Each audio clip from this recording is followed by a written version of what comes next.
শুধু ওনাদের দোষ দিয়ে কি লাভ? একদল খাইছে আর একদল খাওয়ার জন্য রেডি হয়ে আছে।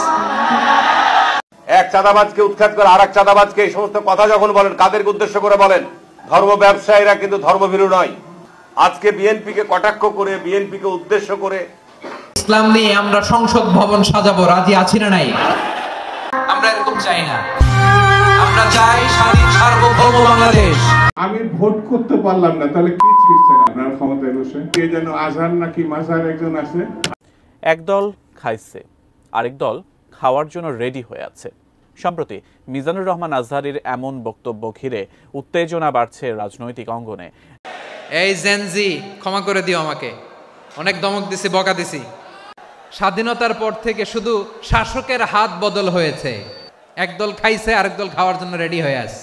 বিএনপি নেতা এবার আজহারীর বিরুদ্ধে তুললেন কথা এবং আজহারীকে কঠিন হুঁশিয়ারি দিলেন। সন্দীপ আজহারী কিছুদিন আগে একটা বক্তব্য দিয়েছেন, যেটার জন্য খুব বেশি পরিমাণে রিলস শেয়ার হয় এবং ভাইরাল হয়ে যায়। এবং এই কথাটার প্রেক্ষিতে দেখুন কিভাবে অপমান করে। তারা বললো যে তারা নাকি চাঁদাবাজ, এটা বলেছেন মিজানুর রহমান আজহারী, এবং যদি তারা চাঁদাবাজি হয় তাহলে তাদের প্রমাণ দেখে, এরকমটি কথা বললেন। তবে আসলে এই বর্তমান সময়ে বাংলাদেশের মানুষ অবশ্যই আপনারা দেখতেছেন যে বাংলাদেশের মধ্যে আওয়ামী লীগের প্রতিচ্ছবি হিসেবে বর্তমান সময়ে কারা ভূমিকা পালন করতেছে। আওয়ামী লীগ যে কাজগুলো করতেন, যারা ক্ষমতা থাকা অবস্থায়, কোনো একটি দল ক্ষমতা না থাকা অবস্থায় তারা ঠিক একই কাজ করতেছেন। সেই দলটি কোনটি দল অবশ্যই আপনাদের জানার বাকি নেই, অবশ্যই আমাদের কর্মসূচি জানিয়ে দিন। তারা, এই বাংলার মানুষ এখন আর বোকা নেই, তারা কিন্তু অবশ্যই সিলেকশন করার সময় যোগ্য ব্যক্তিকে সিলেকশন করবে। সরাসরি আমরা এখন এই প্রতিবেদন দেখবো আজহারী সাহেব কি বলেছেন এবং এর প্রেক্ষিতে বিএনপির নেতা কি বলেছেন এবং জামাত ইসলামের আমির কি বলেছেন। একত্রিত একটি ভিডিও আপনাদেরকে দেখাবো, না টেনে সম্পূর্ণ ভিডিওটা আপনাদেরকে দেখতে হবে, প্রতিবেদনটি দেখতে হবে, নয়তো আপনি কিছুই বুঝবেন না। খুবই গুরুত্বপূর্ণ একটি ভিডিও আপনাদের দেখতে হবে। চলুন আমরা সরাসরি প্রতিবেদনটি দেখি। চাঁদাবাজকে উৎখাত করে আরেক চাঁদাবাজকে এই সমস্ত কথা যখন বলেন, কাদেরকে উদ্দেশ্য করে বলেন? ধর্ম ব্যবসায়ীরা কিন্তু ধর্মভীরু নয়। আজকে বিএনপিকে কটাক্ষ করে, বিএনপিকে উদ্দেশ্য করে যারা বিভিন্ন ধরনের কথা বলতে চায়, আমি একটা কথা আপনাদেরকে স্মরণ করে দিতে চাই। দেখবেন যারা মদের দোকানে মদ বিক্রি করে, তারা কিন্তু মদ পান করে না, তারা মানুষকে মদ খাইয়ে মাতাল করে। ঠিক না বেঠিক বলছি কথাটা? আর ধর্ম ব্যবসায়ীরা কিন্তু ধর্মভীরু নয়, ধার্মিক নয়। ধার্মিক তারাই যারা ধর্মভীরু। একটা রাজনৈতিক দল সম্পর্কে আমরা ভালোভাবেই জানি, যখন উদ্দেশ্যমূলক ভাবে বলে যে এক স্বৈরাচারকে বিদায় করে আর এক স্বৈরাচারকে নিয়ে আসবে, কাকে উদ্দেশ্য করে বলেন? এক চাঁদাবাজকে উৎখাত করে আর এক চাঁদাবাজকে এই সমস্ত কথা যখন বলেন, কাদেরকে উদ্দেশ্য করে বলেন? যখন বলে বাংলাদেশে একমাত্র তারাই এবং বাংলাদেশ সশস্ত্র বাহিনী তারাই নাকি দেশপ্রেমিক, আর বাংলাদেশে অন্য সব চোর বাটপার, এই কথাগুলো বলেছিল পাকিস্তানের ৭১ সালে যুদ্ধের সময় ওই রাজনৈতিক দলটি একই কথাই বলেছিল যে পাকিস্তান সেনাবাহিনী এবং আমরা ছাড়া আর কেউ দেশপ্রেমিক নয়। একই কথা তারাই ৫০-৫৩ বছর পর একই কথা তারা বলছে। এই কথাগুলো ঠিক না বেঠিক বলছি? আজকে বাংলাদেশের মধ্যে তারা নতুন করে বিভাজন তৈরির কথা বলছে, আজকে চাঁদাবাজির কথা বলছে বা দখলের কথা বলছে।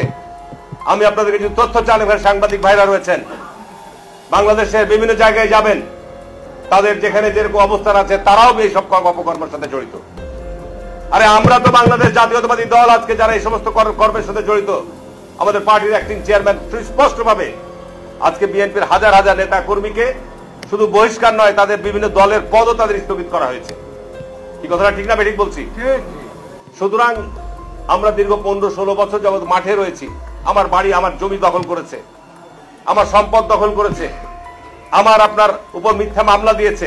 এরপরও বলবো জাতীয়তাবাদী দল অত্যন্ত ধৈর্য এবং সহনশীলতার সাথে এই পরিস্থিতির মোকাবেলা আমরা করেছি।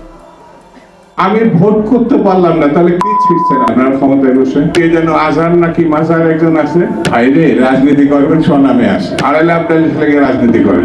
জামাতে জয়েন করেন, আপনাদের ঘাড়ে পা দিয়ে আমরা ক্ষমতায় আসি না। আপনাদের জন্মেরও অনেক আগে বিএনপি ৩-৪ বার ক্ষমতায় আসছে। টিভির নাকি তো বলেই আমরা ছাত্রলীগের মধ্যে ছিলাম, যদি অপরাধ করে থাকে ভারত তো করেনি, সেনাবাহিনী করেনি। আরে বাবা, কি মারাত্মক অভিযোগ না ভারতে? তার সঙ্গে কথা বলেন, আমার মাথা মাঝে মাঝে আওলা জাওলা হয়। আমি ভোট করতে পারলাম না, তাহলে কি ছিটছেন আপনার ক্ষমতায় বসে? একটা কথা বলতে পারেন না, আপনারা ভাত খাওয়াতে পারেন না দেশবাসীকে। আইন শৃঙ্খলা পরিস্থিতি যে কোনো সময় থেকে খারাপ। কেউ কেউ বলছে না আপনাদের কোন দলকে নির্বাচিত মানে ক্ষমতায় বসানোর জন্য আমরা আসি না, এটা কি ছিটতে আসছেন? আপনাদের এইসব শিশু সুলভ কথাবার্তা বন্ধ করেন। আপনাদের ঘাড়ে পা দিয়ে আমরা ক্ষমতায় আসি না। আপনাদের জন্মেরও অনেক আগে বিএনপি 3-4 বার ক্ষমতায় আসছে। আপনাদের জন্মের আগে আপনারা যখন শিশু 15 বছর বয়স তখন আন্দোলন শুরু করেছিলাম আমরা। এই সময় 15 বছরের পরে এসে 1 মাসে কি লাফালাফি করলেন? সবাই তো নাম বাদ দিয়ে আপনাদের ছায়া দলে গেছে। বৈষম্য বিরোধী ছাত্র আন্দোলন গেছিল না? ছাত্র দলও নাম নেয় নাই, ছাত্র ইউনিয়ন নাম নেয় না। শিবির নাকি তো বলেই আমরা ছাত্রলীগের মধ্যে ছিলাম, বলে না ছাত্রলীগের মধ্যে ছিলাম। তার মানে ছাত্রলীগ যাকে পিটাইছে সেই তো শিবির পিটাইছে, শিবিরই পিটাইছে না? আরে ভাই আপনারা এত ভয় পাচ্ছেন কেন? এত বড় একটা গণ অভ্যুত্থান করেছেন, বিপ্লব করেছেন, দেশবাসী তো আপনাদেরকে চিনে, আপনাদেরকে ভোট দেবে না, এটা আপনারা কেন এই ধরনের সন্দেহ করছেন? ইলেকশন দিলে তো আপনাদের জিতার কথা। 90-এর গণ অভ্যুত্থানের পর তো বিএনপি জিতেছে, ছাত্র দলের সরাসরি নেতৃত্বে তখন গণ অভ্যুত্থানে। আপনাদের নেতৃত্বে যদি গণ অভ্যুত্থান হয় তা আপনারা তো একটা রাজনৈতিক দল গঠন করার চেষ্টা করছেন না? তাহলে ইলেকশন দিবেন না কেন? বিএনপি নাকি চাঁদাবাজি করে, বিএনপি নাকি দখলবাজি করে, বিএনপি নাকি ওই যে কে যেন আজহার নাকি মাজার একজন আছে, আগে ওরা খাইছে এখন এরা খেতেছে না, কি বলছে না? আইরে রাজনীতি করবেন স্বনামে আসে, আড়াইলে আপনার লেগে রাজনীতি করেন। জামাতে জয়েন করেন, আপত্তি নাই তো। অন্য একটা দলে জয়েন করেন। আমার কাছে কথা খুব পরিষ্কার, এখন খুব পরিষ্কার করে বলি, বিএনপি গরিব মানুষের দল, মধ্যবিত্তের দল। এই দেশের এখন এই আন্দোলন সংগ্রামের কারণে এই বিএনপি হৃদয়ের মধ্যে আছে, মানুষের হৃদয়ের মধ্যে আছে। আর আওয়ামী লীগ লুটপাট করেছে। আওয়ামী লীগের সঙ্গে বিএনপি যারা তুলনা করে তাদের মতো শয়তানের শয়তান বাংলাদেশের আর দ্বিতীয়টা জন্মায় না। চোখ থাকতে অন্ধ বলে একটা কথা আছে। শুধু ওনাদের দোষ দিয়ে কি লাভ? একদল খাইছে আরেক দল খাওয়ার জন্য রেডি হয়ে আছে। আমরা এরকম চাই না। আমরা চাই স্বাধীন সার্বভৌম বাংলাদেশ। আমরা চাই দুর্নীতিমুক্ত বাংলাদেশ। মানুষকে আল্লাহ স্বাধীনতা দিয়েছেন। ফামান শাআ ফালিউমিন ওয়া মান শাআ ফালিয়াকফুর। চাইলে মুমিন হতে পারো, চাইলে কাফের হতে পারো, তোমার ইচ্ছা। তবে জেনে রাখো, মুমিন হলে পাবা জান্নাত, কাফির হলে পাবা জাহান্নাম। নাও দ্য ডিসিশন ইজ ইয়ার্স। সিদ্ধান্ত তোমার, জান্নাতে যাবে না জাহান্নামে যাবে। বাংলাদেশের দুটো উদাহরণ দেয়। 1 নম্বর উদাহরণ, গত সপ্তাহে আপনারা জানেন কক্সবাজার আমার একটা প্রোগ্রাম ছিল, তো হেলিকপ্টারে গিয়েছিলাম। ফেনী জেলা যখন পার হচ্ছি আমি দেখলাম 3টা উইন্ডমিল ছিলেন তো, বিশাল পিলার, 3টা-4টা পাখা থাকে। বায়ু বিদ্যুৎ কেন্দ্র, বাংলাদেশের প্রথম বায়ু বিদ্যুৎ কেন্দ্র ওইটা। মুহুরী প্রজেক্ট বলে ওটা সম্ভবত, মুহুরী প্রজেক্ট। তো সাগরের বাতাসের ঝাপটায় এটা ঘুরে এনার্জি হয়, ইলেকট্রিসিটি উৎপাদন হয়। তো আমি পাইলটকে বললাম, ভাই এগুলো থেকে কেমন ইলেকট্রিসিটি উৎপাদন হয়? কয় হুজুর একটু হয় না, কিছুই হয় না। কিছুই হয় না মানে? বলে হুজুর বাংলাদেশে যত উইন্ডমিল আছে এটার পাখা একটাও ঘুরে না। আল্লাহ, বলেন কি? তাহলে যে কোটি কোটি টাকা ব্যয় করে যে উইন্ডমিল, কয় হুজুর ভিতরে ফিটফাট, উপরে ফিটফাট, ভিতরে সদরঘাট। তার মানে কোটি কোটি টাকা দিয়ে এই উইন্ডমিল বানায়, এখানে কিছু নাই। দুর্নীতির আড্ডাখানা, আখড়াখানা বাংলাদেশ, ঠিক কিনা বলেন? আমার এক নিকটাত্মীয় সরকারি চাকরিজীবী, উনি আমাকে বললেন, বাংলাদেশের আরেকটা উদাহরণ দেখি। উনি আমাকে বললেন যে প্রতি বছর আমাদের অফিসের ফার্নিচার চেঞ্জ করে। আমি বললাম, প্রতি বছর ফার্নিচার চেঞ্জ করে কেন? বলে যে ফার্নিচার নতুন পারচেজ করলেই তো ওইখানে টাকা, নতুন কিনতে পারলেই টাকা, নতুন উন্নয়নের সবক শোনাতে পারলেই টাকা। প্রথম আলোর রিপোর্ট, কি আলো? প্রথম আলোর রিপোর্ট, গত 15 বছরে উন্নয়নের নামে লুটপাট হয়েছে প্রায় 3.25 লাখ কোটি টাকা। কার রিপোর্ট? আমাদের বানানো কথা। প্রথম আলোর রিপোর্ট। গত 15 বছরে কারা ছিল জানেন তো? হ্যাঁ, শুধু ওনাদেরকেই দোষ দিয়ে লাভ নাই। আমি নিউজটা যে কতবার বললাম, এটা কি সম্ভব? 3.25 লাখ কোটি টাকা লুটপাট, মানে লুটপাট করতে করতে এদেশের জনগণকে ফুটপাতে বসাই দিচ্ছে। স্বাধীনতার পর থেকে শুধু শাসকের হাত বদল হয়েছে, আমরা কিছু পাই নাই, ঠিক কিনা বলেন? একদল খাইছে আরেক দল খাওয়ার জন্য রেডি হয়ে আছে। আমরা এরকম চাই না। আমরা চাই স্বাধীন সার্বভৌম বাংলাদেশ। জনপ্রিয় ইসলামিক বক্তা মিজানুর রহমান আজহারীকে নিয়ে এখন সন্দেহ সংশয় ঘনীভূত হচ্ছে এবং তাকে নিয়ে বিতর্কও চলছে সোশ্যাল মিডিয়াতে মারাত্মকভাবে। তিনি বাংলাদেশে এসেছিলেন দীর্ঘ নির্বাসনে থাকার পরে। তার দ্বিতীয় বৃহত্তম জনসভা, সেই জনসভায় যশোরে তিনি বলেছেন এক দল খেয়েছে আর এক দল খাওয়ার জন্য রেডি হয়ে বসে আছে। এর প্রেক্ষিতে মিজানুর রহমান আজাহারি আদতে জামায়াতে ইসলামের মুখপাত্র হিসেবে আত্মপ্রকাশ করতে যাচ্ছেন কিনা, কিংবা তাকে নিয়ে যে দীর্ঘ সংশয় আছে, তার যে জামায়াত সংশ্লিষ্টতা, সেটি তিনি প্রকাশ্যে আনতে যাচ্ছেন কিনা, সেটি নিয়ে এখন বিতর্ক তুঙ্গে। জামায়াতের রাজনীতি নিয়ে সাধারণ মানুষের মধ্যে দ্বন্দ্ব নেই, এবং আগামী দিনে বাংলাদেশের রাজনীতি করতে হলে জামায়াত বিএনপি মুখোমুখি অবস্থানে নিচ্ছে, সেটি বাস্তবতা। এবং এই বাস্তবতা মনে হয় আস্তে আস্তে সবাই মেনেও নিচ্ছে। জামায়াতের সমর্থকরা যেমন মেনে নিচ্ছে, তেমনি বিএনপি সমর্থকরাও মেনে নিচ্ছে।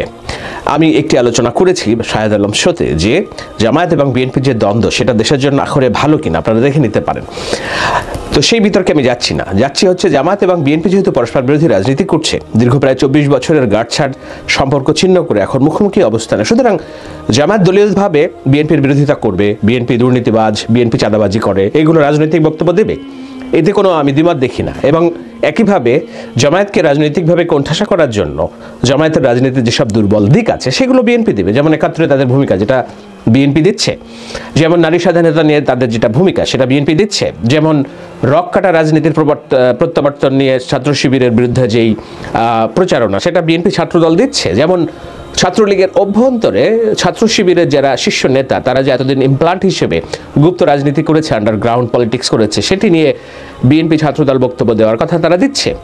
এটা গেল দুই দলের পারস্পরিক অবস্থান, এটা মানুষ মেনে নেওয়ার জন্য প্রস্তুত। কিন্তু আজহারির মতো একজন বক্তা যিনি দলমত নির্বিশেষে সবার কাছে মোটামুটি গ্রহণযোগ্য একজন নির্দলীয় বক্তা হিসেবে তার যে ইমেজ, সেই ইমেজ থেকে তিনি বেরিয়ে আসতে চাচ্ছেন কিনা, সেটা যদি হয় তাহলে তাকে কি রাজনৈতিকভাবে মোকাবেলা করা লাগবে কিনা সামনে, সেটি বড় প্রশ্ন হিসেবে দেখা দিয়েছে। আমি চলতি কথায় সেই প্রশ্নটাই, মানুষের মনে যেসব প্রশ্ন আছে, সমালোচনা আছে, সেগুলোই একটু তুলে ধরার চেষ্টা করছি। যে মিজানুর রহমান আজাহারি তার যে আওয়ামী লীগ সময়ে দীর্ঘ সময় জামায়াতের অনেক শিবিরের নেতাকর্মী যেমন আওয়ামী লীগের অভ্যন্তরে নিজেদেরকে বীজ বপন করে প্রস্ফুটিত করেছেন, মিজানুর রহমান আজহারির বিরুদ্ধেও একই রকম অভিযোগ আছে। সেই অভিযোগ আমি পরে দিচ্ছি। তার আগ দিয়ে মিজানুর রহমান আজহারি কি বলেছেন যশোরে সেটি আপনারা একটু শুনেন, তারপরে আমি বলছি যে কিভাবে মিজানুর রহমান আজহারি আওয়ামী লীগের ছায়াতলে থেকে নিজেকে প্রস্ফুটিত করেছেন, সেই বিতর্কটাও সামনে চলে আসতে পারে। গত 15 বছরে কারা ছিল জানেন তো? হ্যাঁ, শুধু ওনাদেরকেই দোষ দিয়ে লাভ নাই। স্বাধীনতার পর থেকে শুধু শাসকের হাত বদল হয়েছে, আমরা কিছু পাই নাই, ঠিক কিনা বলেন? শুধু ওনাদের দোষ দিয়ে কি লাভ? একদল খাইছে, আরেকদল খাওয়ার জন্য রেডি হয়ে আসছে। আমি তার বক্তব্যটার আগে পরে শুনেছি। স্বাভাবিকভাবে দেখলে এমন দোষের কিছু না। বক্তা হিসেবে মানব সম্পদ উন্নয়ন এই বক্তব্যের কর্মসূচি ছিল। সেই মানব সম্পদ উন্নয়নের কর্মসূচির কিংবা পথ এবং নির্দেশনার একটা বিষয় ব্যাখ্যা করতে যেয়ে তিনি বলেছেন যে সৎ লোকের শাসনতন্ত্র আমাদের দরকার, সৎ শাসন ব্যবস্থা দরকার, দুর্নীতিমুক্ত শাসন ব্যবস্থা দরকার। সেটা বলতে যেয়ে তিনি আওয়ামী লীগের যে গত শাসন আমলের 350 লক্ষ কোটি টাকার যে লুটপাট পাচারের প্রথম আলোর রিপোর্টের প্রসঙ্গ তিনি বলছিলেন। সুতরাং এটাতে দোষের কিছু নেই, কিন্তু দোষের যেই বিষয়টি সেটি হলো যে সামগ্রিকভাবে জামায়াত সমর্থিত যেসব সোশ্যাল মিডিয়া পেজ, সংগঠন, ইনকিলাব মঞ্চ, আজাদি মঞ্চ এবং অন্যান্য জায়গা থেকে, এমনকি বৈষম্য বিরোধী ছাত্র আন্দোলন, তারা জামায়াতের বিটিম হিসেবে যেসব প্রচারণা চালাচ্ছে যে বিএনপি একটি চাঁদাবাজ দল, বিএনপি চাঁদাবাজি করছে, হয়তো করছেও, এ বিষয়ে কোনো সন্দেহ নাই। আমি সোশ্যাল মিডিয়ার একটা পোস্ট পড়ছিলাম যে ছোট দেশ হিসেবে সিঙ্গাপুর অনেক ভালো ব্যবস্থাপনা করতে পারে, নিজেদেরকে সবকিছু নজরে রাখতে পারে। সেই হিসেবে হয়তো বড় দেশ হিসেবে মালয়েশিয়া সবকিছু ব্যবস্থাপনা ঠিক মতো করতে পারে না, কেননা তাদের ব্যাপ্তি অনেক বেশি। কিন্তু আইনের শাসন নিশ্চিত করার জন্য যেই ইচ্ছা, বাসনা, সেটি ঘাটতি আছে কিনা সেটা দেখার বিষয়। বড় দেশের অনেক কিছুই নিয়ন্ত্রণ করা যায় না। বাংলাদেশের মতো 18 কোটি জনসংখ্যার দেশে, যে দেশে প্রায় অর্ধেকের বেশি জনগোষ্ঠী বিএনপির রাজনীতির কর্মী সমর্থক, সেই কর্মী সমর্থকদের রাজনীতি, তাদেরকে নিয়ন্ত্রণ করা চারটেখানি কথা না। আমরা যেখানেই শুনছি যে অনিয়মের স্পষ্ট প্রমাণ ধরা পড়ছে, সেখান থেকে বিএনপি ব্যবস্থা নিচ্ছে, তারপরেও ব্যবস্থাটা অপ্রতুল, অস্বীকার করার উপায় নেই। এবং অস্বীকার করার উপায় নেই যে সব বিএনপি নেতাকর্মী সমর্থকদের নিয়ন্ত্রণ প্রতিষ্ঠাতা করা কেন্দ্রের পক্ষে সম্ভব না।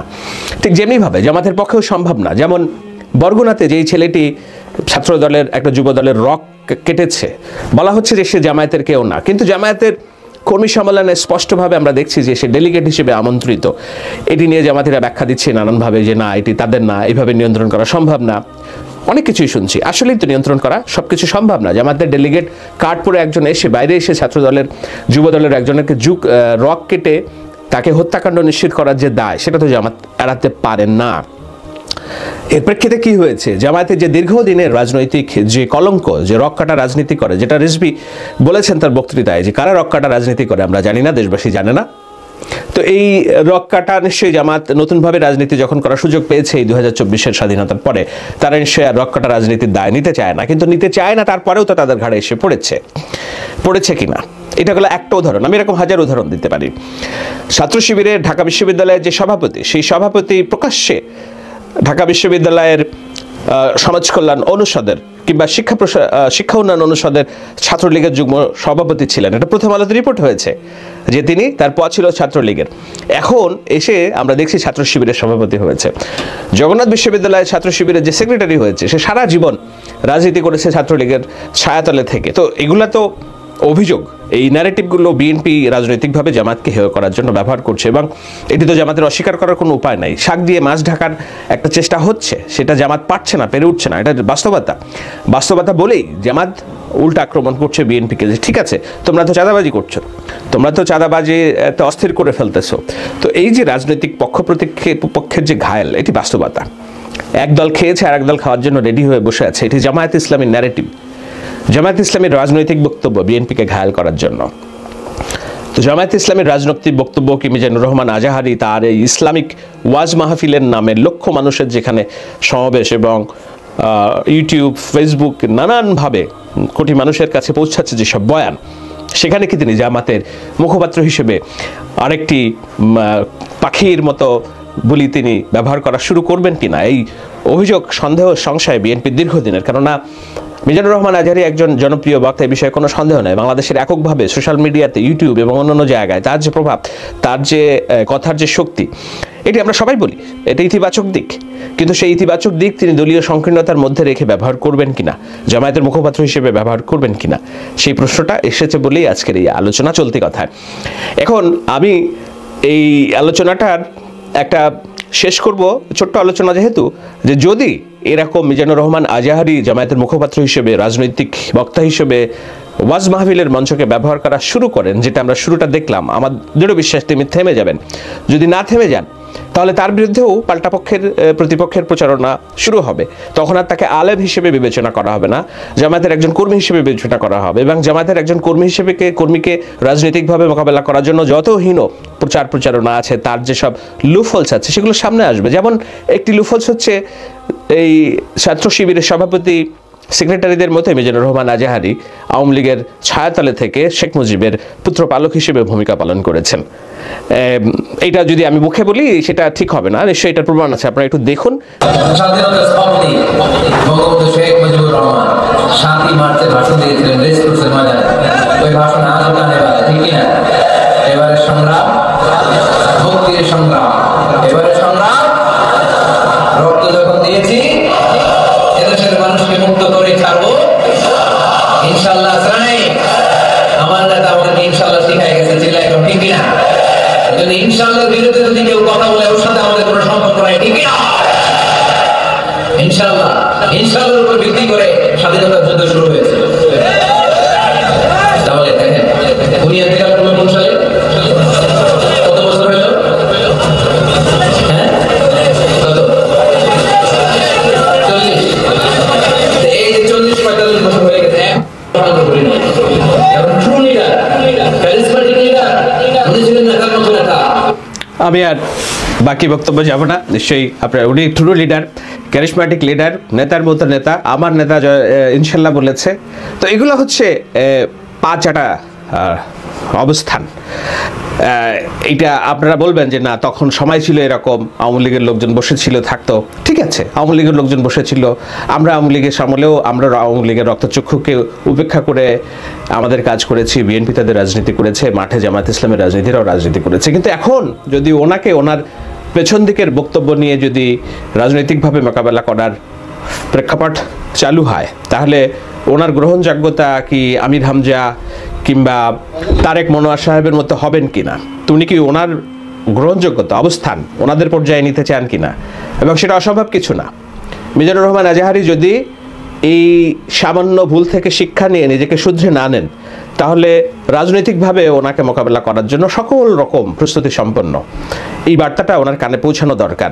আশা করি মিজানুর রহমান আজাহারি ওয়াজ মাহফিল এবং সিরাত মাহফিলের নামে রাজনৈতিক বক্তব্য দেওয়া বন্ধ করবেন এবং তার বিরুদ্ধে যেন এই আঙুল না উঠে। সেটা উঠলে কি হবে, দীর্ঘমেয়াদে আমাদের মধ্যপন্থার ইসলামের প্রচার প্রসারক হিসেবে তার যে একটা ভূমিকা প্রত্যাশা, এইগুলো ভুলণ্ঠিত হবে।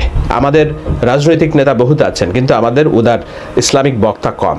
মিজানুর রহমান আজাহারির জামাত সংশ্লিষ্টতা থাকতে পারে, কিন্তু একজন ভোটার হিসেবে তিনি ভোট দেওয়ার সময় জামাতকে ভোট দেন আপত্তি নেই, কিন্তু ওয়াজ মাহফিলের ময়দানকে যদি তিনি রাজনৈতিক প্রচারণার মঞ্চে ব্যবহার করতে শুরু করেন, মিজানুর রহমান আজাহারির ভবিষ্যৎ ক্যারিয়ার দারুণভাবে বিতর্কিত হবে, বিষয়ে কোনো সন্দেহ নেই। এই বিএনপির নেতা দুদু মিয়া তিনি যে কথাগুলো বললেন, তার কথা তাকে কয়জনই বা চেনে? আজহারির নাম বলে সে কিন্তু আজকে মানুষ তাকে চিনতেছে, তার ব্যাপারে জানতেছে, কিন্তু তার আগে তাকে আমরা চিনতামও না। সদস্য আজহারি যেখানে মাহফিলে যায় 15 লক্ষ 20 লক্ষ মানুষ, 10 লক্ষ মানুষ হয়, আর সেখানে সে ব্যক্তিটা অবশ্যই কখনো না বুঝে কোনো কথা বলবে না। বর্তমান সময়ে একটি দল রয়েছে, যেই দলের কারণে বাংলাদেশের মানুষ অস্থিতিশীল অবস্থায় বিরাজ করছে, তাদের লাইফ রিস্ক হয়ে যাচ্ছে। যারা বাইরে ব্যবসা বাণিজ্য করতেছে, বিভিন্ন চাঁদাবাজরা চাঁদাবাজি করতেছে, কিন্তু এখন আওয়ামী লীগ নেই, তাহলে কারা করতেছে? তারা যেন সরকার না এসেই নিজেকে সরকার দাবি করছেন। সন্দেহবাস এই ব্যাপারগুলো নিয়ে আপনারা আসলে যারা আমার দর্শক এই মুহূর্তে রয়েছেন, আপনারা বিভিন্ন সময় বিভিন্ন কিন্তু চিন্তা ভাবনা মাথায় চলে আসে যে কাকে নির্বাচিত করবেন। তাহলে আপনাদের এখন বুঝতে হবে কে সঠিকভাবে এই দেশকে পরিচালনা করতে পারবে। একটা কথা আছে, আল্লাহ বলেছিলেন যে যে ব্যক্তির পক্ষে বেশি মানুষ থাকে আল্লাহ তার পক্ষেই থাকেন। সঞ্জয়, যদি আল্লাহ রাব্বুল আলামিন যদি এত জনপ্রিয়তা এই মিজানুর রহমান আজহারি যে রয়েছেন, এমনি এমনি নয়, তার অবশ্যই কিছু কাজ রয়েছেন। এর 10 যেদিকে এই 10 বা অডিয়েন্স যত মানুষ রয়েছে, একজনকে এমনি এমনি আসলে তার মাহফিল শুনতে চায় না, তাকে পছন্দ করে না, অবশ্যই তার ভালো কিছু দিক রয়েছে। তবে তারা কি দিক নির্দেশনা দিচ্ছেন, এটাই যেন মেনে নেওয়া উচিত প্রত্যেকটা বাংলাদেশের জনগণের বা নাগরিকের। সাথে এই ব্যাপারগুলো আপনাদের কি মন্তব্য, অবশ্যই আমাদের কমেন্টস দিন। আজকে ভিডিও পর্যন্তই। চ্যানেলে সাবস্ক্রাইব করুন, বন্ধুদের পাশে থাকুন। আল্লাহ হাফেজ।